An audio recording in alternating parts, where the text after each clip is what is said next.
Good afternoon. Today is the 12th day of December 2015, and we continue with our explorations in Savitri, Book 2, Canto 2, The Kingdom of Subtle Matter. And as always, we are joined by our brother Alok. Namaste.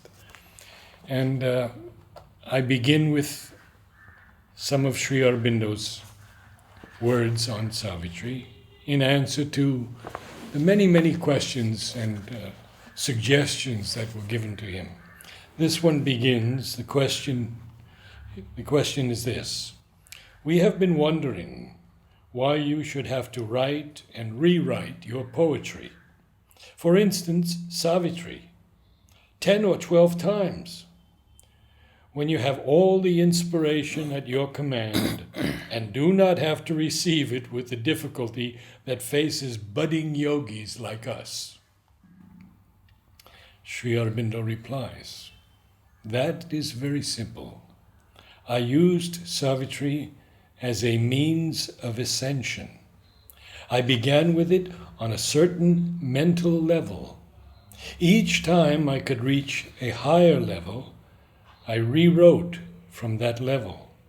Moreover, I was particular. If part seemed to me to come from any lower levels, I was not satisfied to leave it because it was good poetry. All had to be, as far as possible, of the same mint. In fact, Savitri has not been regarded by me as a poem to be written and finished, but as a field of experimentation to see how far poetry could be written from one's own yogic consciousness, and how that could be made creative. I did not rewrite Rose of God or the sonnets, except for 2 or 3 verbal alterations made at the moment. It reminds me, or suddenly, it flashes across me that if someone asked the divine why you have to do and undo your creation several times when you are omnipotent and omniscient, it's basically implicit is that. Yes. That Sri Aurobindo is the divine and why he has to write and rewrite. And what would the divine answer? One, that he is a perfectionist, so he wants the manifestation to be more and more perfect. He is not satisfied simply with good poetry. And that's why even the seemingly best of creations, what we may regard, certain ages of mankind when life had been more or less perfected by our standards. Yes, in its flower. Yes. And yet it is a human blossoming. It's not yet what Sri Aurobindo would bring down as beyond human. And so he has wiped it out. The mother wiping out an entire overmind creation for something else to come. And this is amazing, in this passage which you read, many things strike me at the same time. One, of course, why the divine undoes and redoes the whole thing. And second, how ascension takes place in general in life. If we are too attached to the form which has emerged, or the form in which we dwell, whether it be physical or intellectual forms, they are all forms, yes, and we are very happy with it, then just because it is good, then we can't ascend further. We have to go still further. See, this is what Sri Aurobindo is revealing to us, that, not just because it is good poetry. So, renunciation, the other day, I was sharing this about Sri Aurobindo's renunciation. Renunciation is not just about leaving what is bad, what is seemingly worthless, what is ignorant, what is error prone, for that which is luminous, bright, beautiful. That is what is commonly understood. Leaving the worldly life for a spiritual life. But renunciation is also renouncing that which appears to us as good, seemingly beautiful, seemingly perfect, because it is not yet the perfection. And that is something one really, it's amazing, one sees in Sri Aurobindo, and almost one feels that quality of like a child exploring greater and greater vistas. He is not satisfied. Yes. Yes. with what he says is good poetry. I mean, if you see some of his writings, which are certainly not of the same thing, like Savitri, say other poems, Ilion, Ahana, and many other poems, one would wonder, oh, they are so marvelous. So, what is it that he was doing in Savitri? In fact, his full, the divinity which is within, which is not satisfied with less than a perfect perfection. And for that, the ability to renounce on one side that which seems good, and the urge to thrust forward towards more and more unexplored domains. So, this is something amazing. Yes. I mean, the letter is, of course, in answer to a specific question, but how many vistas, how many aspects it, and such a lesson for us. We are so satisfied and content with, one good writing. There is Aurobindo rewriting Savitri. It's an example for all of us. But what you have said is so pertinent to what we're going to read. Yes, absolutely. It's a promise of the future. The vast unknown is round us and within. Yeah, from there. The vast unknown is round us and within. All things are wrapped in the dynamic one. A subtle link of union joins all life. So this is another very interesting thing. Of course, the Vedas speak about it, that all the finite, seemingly separate lives or units, they are surrounded by an infinite consciousness, infinite existence, which of course is the luminous Aditi, undivided consciousness. So it is all around. Not only it's all around, it is within. In all the gaps of consciousness, in the depths of our being, that which surrounds us is also within us. And he speaks of that, how it is possible. And it's possible because these experiences are in a fourth dimension, which he'll speak about. How can we then speak of separateness? Exactly. And that's the problem with us, that our vision, our mind, our experiencing consciousness is all tuned to finiteness and separateness. It cannot conceive of anything which is one, and yet can express itself in many ways.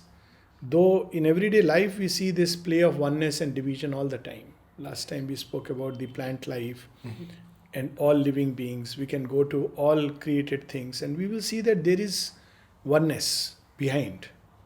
Whether it's living, thinking or material creation, there is, the basic units are the same. So there is oneness. But upon that oneness, there is such a play of variations.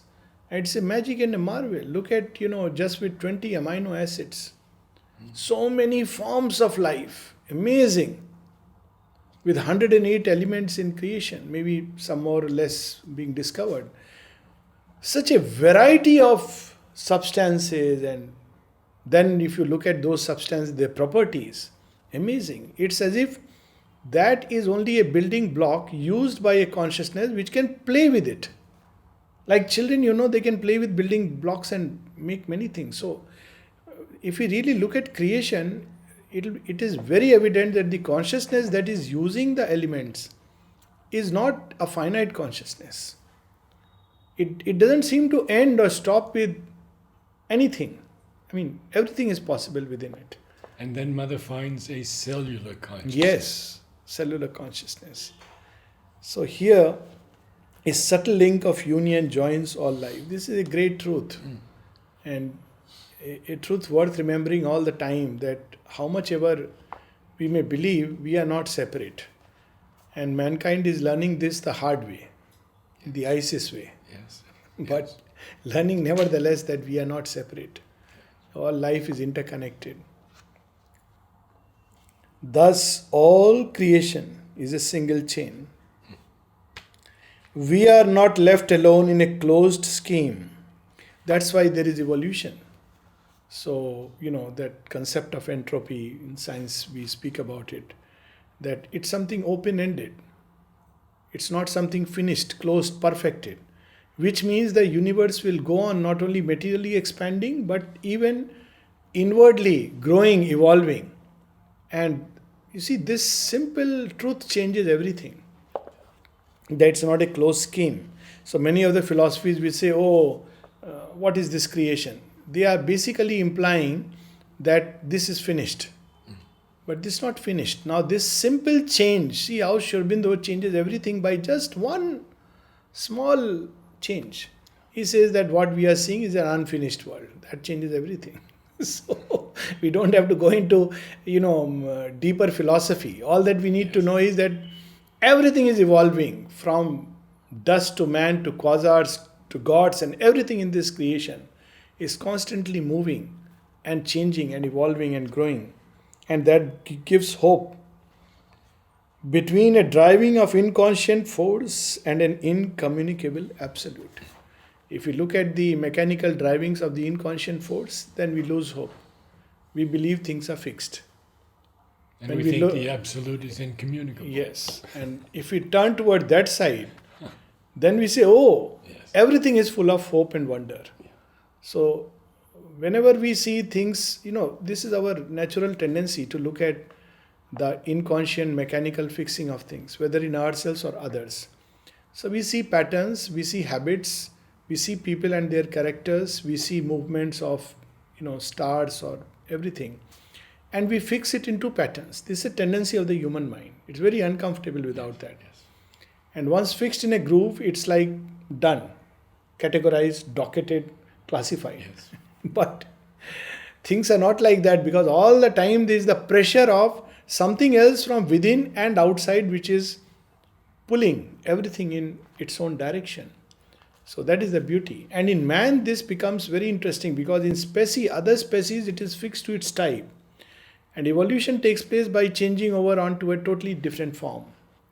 But in human beings there is the possibility of evolving within the same form. That's the interesting part. Our life is a spur in a sublime soul range. Wow. It's a steps of the soul, and it goes from stair to stair.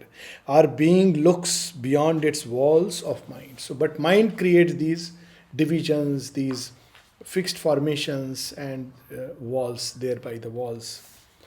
And it communicates with greater worlds. There are brighter earths and wider heavens than ours. One can understand earths. In the Puranic legends, there is a story of the earth, which in its original form is a goddess. And she has chosen to become matter so that the play of the Lord can take place upon it. But in its origin, she is a luminous goddess. So there are brighter earths, and there she contains the original blueprint of all that must manifest. And when the manifestation takes a different turn, then she goes and communicates with the incommunicable absolute, that I need your intervention. So it's a journey, it's actually happening between earth and the supreme. And man is that link where he can consciously carry this yoga of the earth and fulfill it. Basically, it's the earth which is doing the yoga. And that's why Sri Aurobindo at one of the places says, if the earth calls and the supreme answers, the hour can be now. He doesn't say if man calls. Yes. And I was so touched when I read that letter to Dilip Kumar Roy. The earth is a conscious being. Yes. And the world is only the form it takes to manifest. Yes, absolutely. It's amazing, this whole idea of not now, of course, this idea has come into the human mind. We speak about, living planet, living earth. Mm-hmm. In some way, this intuition is flowing into the human understanding, and which is very good. Yes. There are realms where being broods in its own depths. Wow. Where it's the folds of the unmanifest. So what we experience here is where being has come out of its own depths and expressing himself. So when someone asked Sri Aurobindo, it's there in the evening talks that, about somebody being imperfect outside and therefore he is not divine. Sri Aurobindo said in that case the divine himself is imperfect because the universe is his outer body and it's not perfect. Because perfection is not a fixed thing, it's an ever increasing, ever evolving thing. Our idea of perfection is something fixed. We do it, yes, this is perfect, like hanging a picture on a wall. But there are so many combinations which we can't even conceive. What's perfection to one may not be a perfection from another standpoint. And we see the word being capitalized. Yes, broods in his own depths. And I once asked Nolini about the capitals that Sri Aurobindo uses throughout. He says it brings a greater emphasis to that word. Yes. So it's not just our being, but it's being. The being, if you like, the being. Yes. The one who broods within his own depths. Yes. In Indian thought, it is the word used is tapa. The being does tapa. So tapa is literally brooding, which brings, generates heat, and thereby brings out the possibilities. Even in normal life, if you really see that this one cell which forms within the womb and develops into a little embryo, now it's all turned within itself, and suddenly life begins to blossom, the heart begins to throb, and all creation is like that. The egg, it's like the activity inside the egg begins to increase, and there is a warmth, and eventually it bursts forth into a chick. And the same thing applies in all new creation. Really, in fact, all creativity is a result of brooding within the depths. Beautiful. So people often wonder, that, how much one has to think and labor. No, true creativity is not about scholarliness. True creativity is that you brood upon an idea, let's say of death, or of Savitri, or of anything.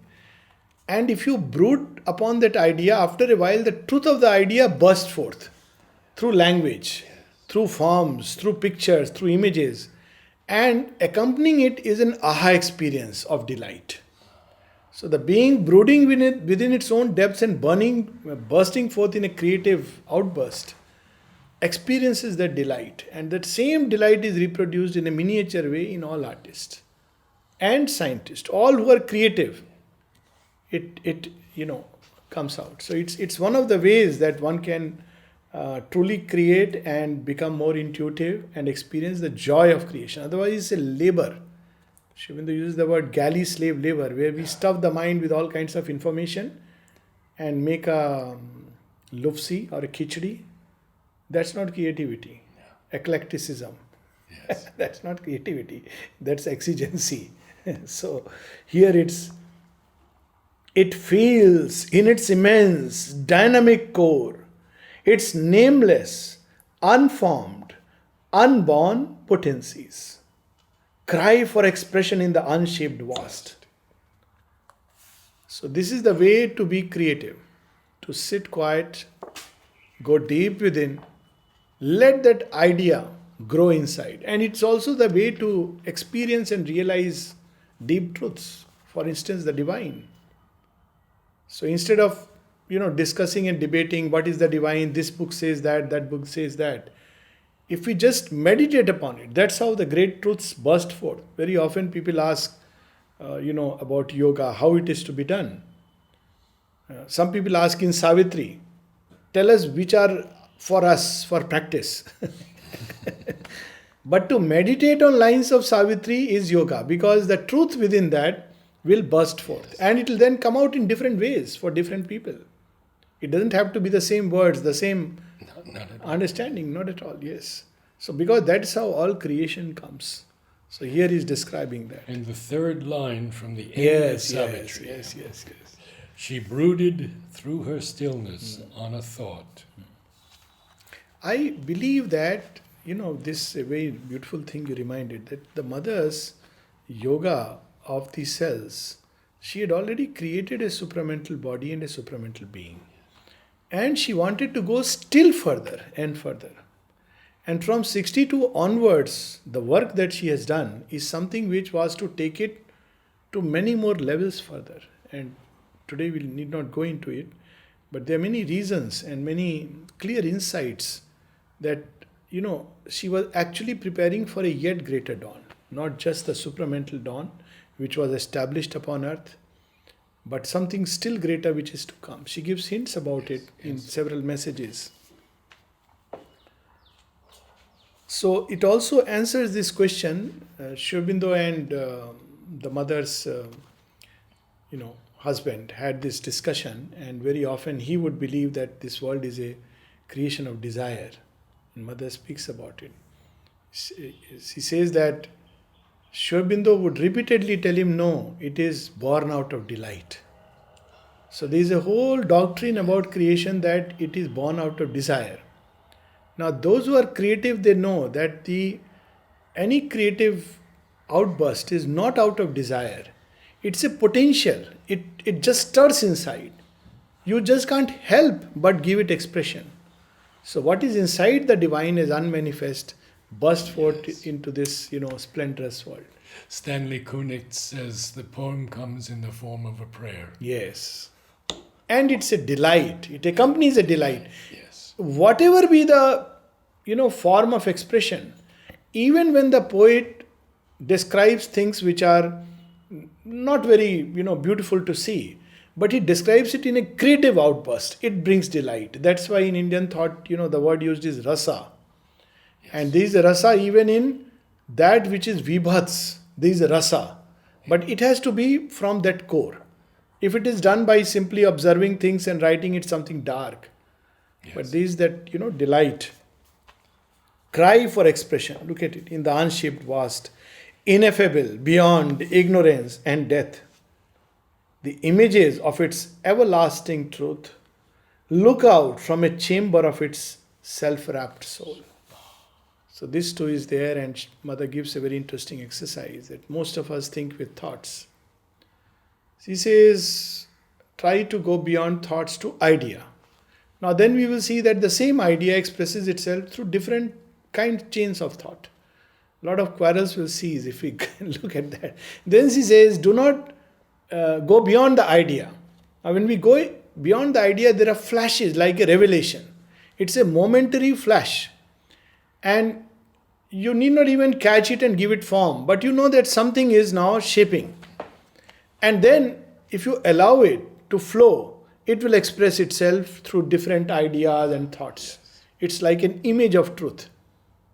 And then of course one can go beyond it into the absolute. But this is the way it actually all creation takes place. As if to its own inner witness gaze, the spirit holds up its mirrored self and works. So here Sri Aurobindo has used the word as if, because there is no way you can describe this, what is happening in the unmanifest. As if to its own inner witness gaze, the spirit holds up its mirrored self and works. The power and passion of its timeless heart, the figures of its formless ecstasy. So this is interesting, that there is an ecstasy in just being, the delight of being. But the divine also wants to experience, or the being wants to experience, the delight of becoming. So that one delight becomes many, many-fold, thousand-fold, million-fold. So ecstasy. But here the ecstasy, formless ecstasy. See, look at the adjective he is using. The grandeurs of its multitudinous might. Thence comes the mystic substance of our souls into the prodigy of our nature's birth. This is a marvelous line. It's from there. That's why our soul embodies within it the dreams divine.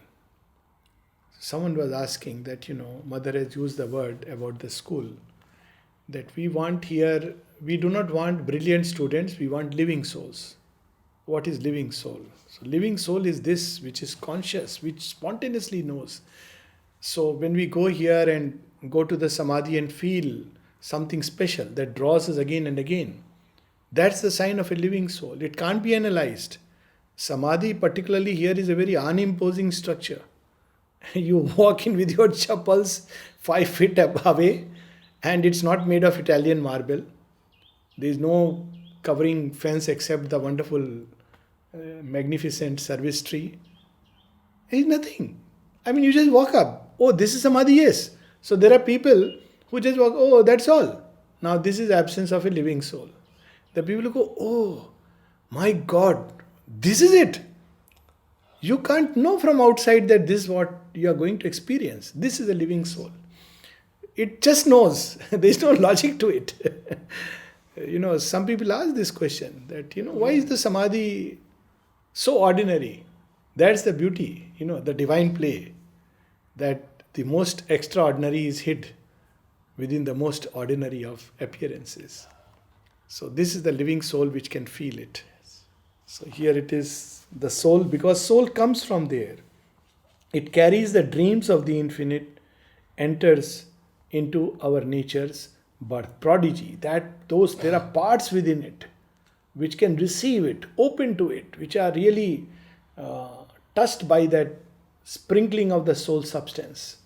And there it comes. There is the unfallen height of all we are, and dateless fount of all we hope to be. That where the being, the unmanifest. And it's given to the soul to manifest that. It's one of the important links. Mother has given this beautiful comparison describing the psychic being. She says that the body is like a lamp, and the psychic being is like a wire, and the divine is the generator. So, the energy comes from there. But in the generator, it's an energy. Now, psychic being connects it to various forms. You can connect the generator to light, you can connect it to fan, you can connect it to many things. But it's coming from there, where it's present as a potential possibility. And the psychic being is the link which connects it. Such a beautiful, simple thing. On every plane, the hieratic power, the secret power that, initiate of unspoken verities, truths which the mind cannot utter, our speech cannot utter, the mind cannot think, they are born there. Who would have known about supramental creation 100 years back? So, the verities which, unspoken verities, dreams to transcribe and make a part of life in its own native style and living tongue, some trait of the perfection of the unborn. Everything in life in some way tries to express something within the absolute. And with children I often play this game, and it's very wonderful. Okay, you see this, what do you like in Pondicherry? So no standard answer. Samadhi, sometimes, okay, Samadhi is fine, what else? So somebody says sea. Okay, so what do you feel about the sea? So for a moment, then they spontaneously come up with psychological quality like vastness. What else? Depth. So then I ask, okay, tell me anything else which mirrors or gives in the mind sky the impression of vastness. Yes, the sky. Now you see, they both are qualities of the divine. And what is happening? It's mirrored in a material form of creation. And that's how there are Godheads. So rivers, ever flowing, ever changing. It mirrors life, the impulse to flow from the origin back to the origin. So all rivers will be, born at some point. Many of them in the mountains. They will flow to the sea. They're lifted by the sun and back deposited to the source. So it's very interesting, that they are images of the journey of life which must flow and go back to the source. So everything in creation, lion of a quiet power which is silent. So everything in creation is essentially trying to mirror something of that absolute. What does man mirror? That is a mystery. We are perhaps still a mirror which is not yet fully constituted. But maybe, that fire, like creativity. Human beings of all the aspects of creation are creative. And that's why perhaps the Bible says that man is made in the image of God. Yes. So there are many activities within us which reflect correspond to something in the divine. The whole thing. We now have 5 Yes. lines beginning with the word some. Yes, why not read it? It'll be really wonderful. Initiate of unspoken verities, dreams to transcribe and make a part of life in its own native style and living tongue some trait of the perfection of the unborn, some vision seen in the omniscient light, some far tone of the immortal rhapsodous voice, some rapture of the all-creating bliss, some form and plan of the beauty unutterable. Wow. And all the time nature is trying to do that. Catching something of that plan Yes. and giving it a form and a name. The name, of course, is the quality, not the name that we put. That's a different thing. So it gives a form and a quality. And the form is meant to embody that quality. How beautiful. Then whole creation is in some way trying to build up the totality of the divine. The immortal rhapsodous voice. Yes, look for at me. it. Yes. Yes. How beautiful. Yeah. His voice. Worlds are there, nearer to those absolute realms. He'll describe these worlds in the next canto. Where the response to truth is swift and sure. So see, how logically it proceeds that, nature is trying to manifest out of the unmanifest something which is there in its absolute potencies. And there are worlds where it is able to manifest because the form and the substance is very malleable. Yeah. But then as it goes further and further, the form does not readily yield to the pressure and power of the spirit. So this is the problem. How beautifully. So there are worlds. Worlds are there, nearer to those absolute realms, where the response to truth is swift and sure, and spirit is not hampered by its frame, and hearts by sharp division, seized and rent, and delight and beauty are inhabitants, and love and sweetness are the law of life. How lovely. This is what the divine wants to establish here. But our hearts faint, they are weak, they are small, they are narrow, they are made of very hard and rigid make. So we can't have love and sweetness as the law of life. Instead, as Sri Aurobindo says in one of his aphorisms, this world was built by cruelty so that love may live in it. This world was built by death so that immortal life may manifest here. So this is the problem, because the substance that is offered is very hard. Therefore, cruelty, or rather love, comes wearing the mask of cruelty. To chip, to break open a door. And this is a lesson. You see, people who go through difficulties in life, they become both more humble and their substance becomes more malleable.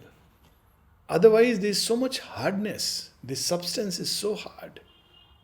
And that's why Sri Aurobindo in few lines is describing the problem here and why the beauty is there. The gods have flexible forms. They don't have fixed forms. It's very much possible for an aspect of the Divine Mother to manifest herself as Durga to the inner eye of a Hindu, and as Virgin Mary to the inner eye of a Christian. It's very much possible because, that substance, even in the mental worlds, when we imagine things a little, even those things which are existing, we imagine them a little differently from how they are. We add our own, mental substance. Parents imagining their child. To others' eye, the child may look different. But to the parent, the child is, something has been added to it. When someone loves someone, so there is this thing added. Of course, it doesn't stay for long because this substance doesn't hold it. And when the polish goes away, it's very disheartening. But that is the problem of the substance. Yes. In childhood, it's malleable. So mother says that when the baby is in the womb, you must try to imagine beautiful things, Yes. because it will even shape the child, his physical characters. But look at these lines are worth remembering always, that response to truth is swift and sure. This is how this creation should be. And spirit is not hampered by its frame. This response to truth being swift and sure, one can only think of Champaklal. Before mother could tell him something, he knew what the mother wants. And he would say that, living with her for so many years, he has developed it intuitively, this knack. Whereas there were others to whom mother would write and send that, look, please, I need some bread from the bakery. And the person would say, no, its time is over and bakery is closed at 5 o'clock. So the mother would say, I am telling you, no, I want a chit from the mother. She has sent word, no, I want a written chit. And this, she describes this experience in the agenda where Sri Aurobindo, she enters the subtle physical. And she says that Sri Aurobindo tells her that I have not had my meals and I need the breakfast. And then she asks the person who is supposed to look after. And she says that Sri Aurobindo needs breakfast. Oh, mother, but it is kept there, it is kept there, it is kept there. And he gives 100, excuses. So mother says, okay, you forget about it, I'll make it myself. But nothing is in its place. So she says, by the time I take out everything and prepare it, it's already cold. And she takes it to Sri Aurobindo and she says, it's okay, I don't need it anymore. It's such a touching thing, when you read it, Yes. the original, you feel like crying. This is the response in human hearts. Yes. I don't need it anymore. And then she says that, this is about people looking after him in the subtle physical. So where is this response which should be immediate to truth?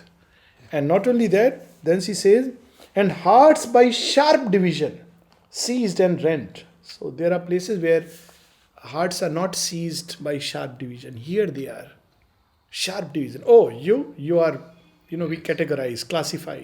Yes. You belong to this caste, this community, this state, Yeah. this language, this custom, this race. nationality, This race. Yes. this race. All kinds of things.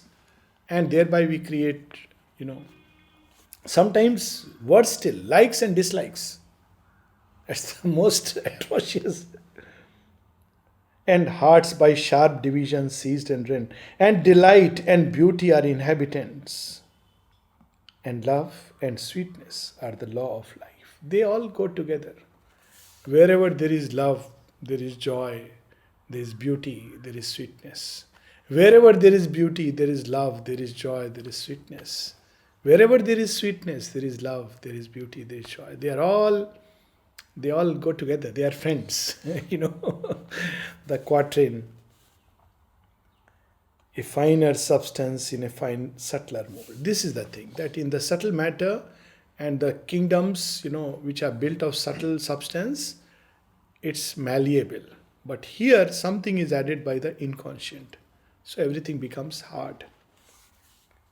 Embodies the divinity, earth but dreams. Now, this line is marvelous. Its strength can overtake joy's running feet. There is a superstitious saying, I don't know whether it's in other parts of the world, but in India we used to say, don't be so happy. If you are so happy, sorrow will come. We have forgotten to be But Mother happy. does say something. Yeah. She says, when people ask you, how are you feeling? She says, getting on. Yes. Because you don't give those forces a Yeah, a chance. to say- chance. Or she would say, add by the grace. Ah, yes. By the grace. Right. I know a person who used to do it always, and I have seen it so many times. Sometimes if I have just said, oh, wonderful, I have seen immediately that at a subtle level, there is something trying to intrude. Yeah. So invariably, one adds by her grace, because that is the truth. That is the truth. In any case, that is the complete truth. It's not because of anything of us that things are beautiful. So these are the strength can overtake joy's running feet. Joy is like that. It's mirror imaged as nimble-footed. It comes and before you can say, please sit, it's gone. So you just had a glimpse and you were so happy, you opened the door, Joy, who are you? I am Mr. Joy. Please come and be seated. All right, it sits and becomes fidgety because it has to go somewhere else. And then we say, I'll get you a glass of water. Before we have turned back, Joy is gone. But here is a strength that can catch, overtake. And why it goes away? Because of a weakness within us. So the strength, he is using the word strength. We need to be strong to contain that joy, to hold it within us. Otherwise we spill it, throw it, we in fact push it out. So that's why strength.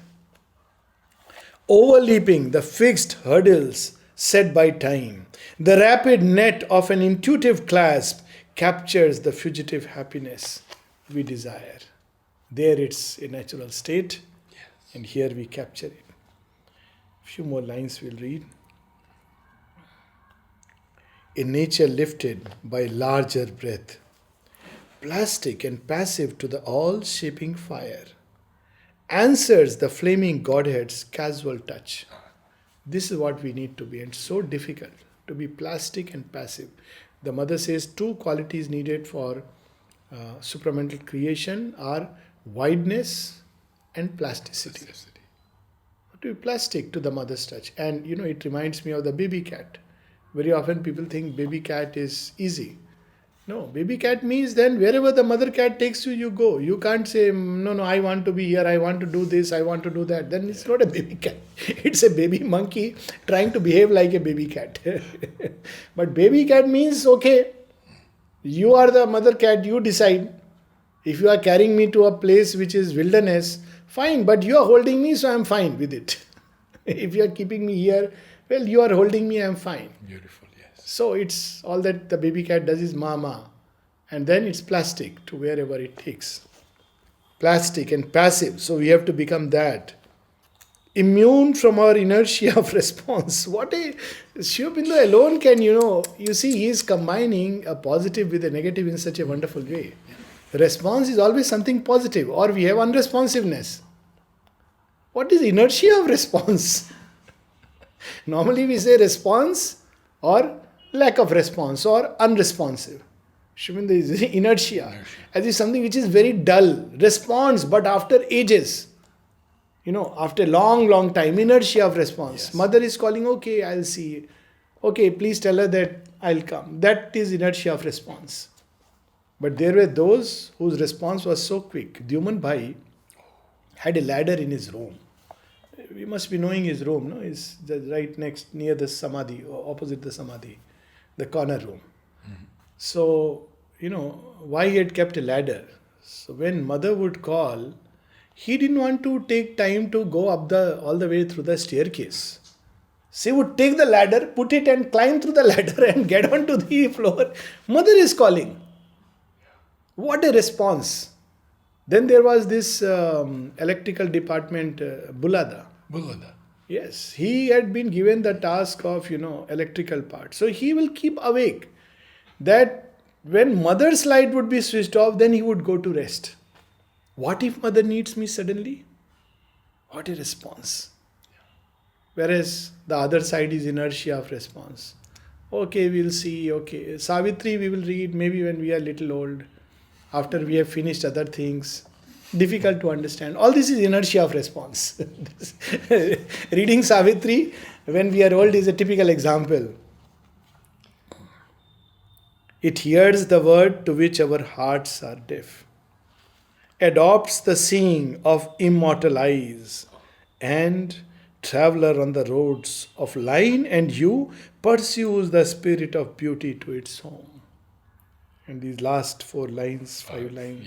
Thus we draw near to the all-wonderful.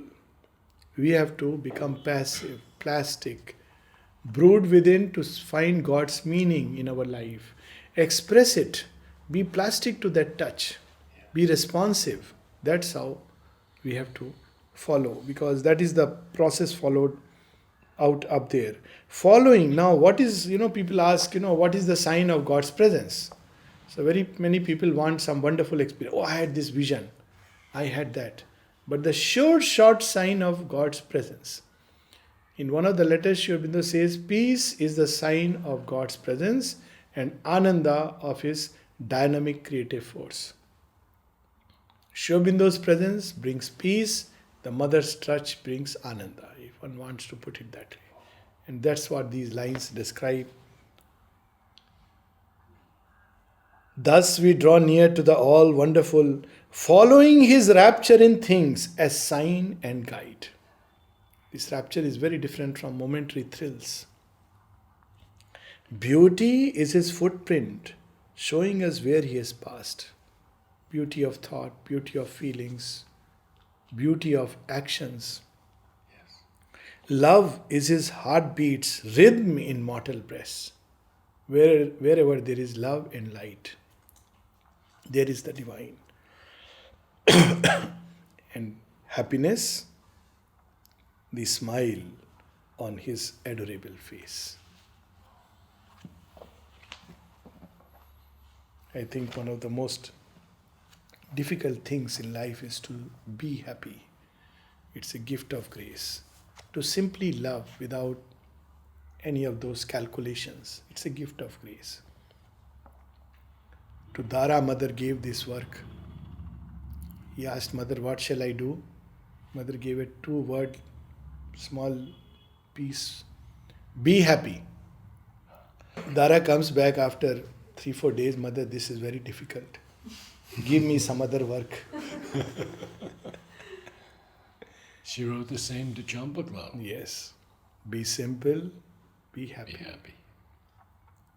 Keep yourself always open towards me. Do your work as well as you can. That is all that is expected of you. Happiness is the smile on his adorable face.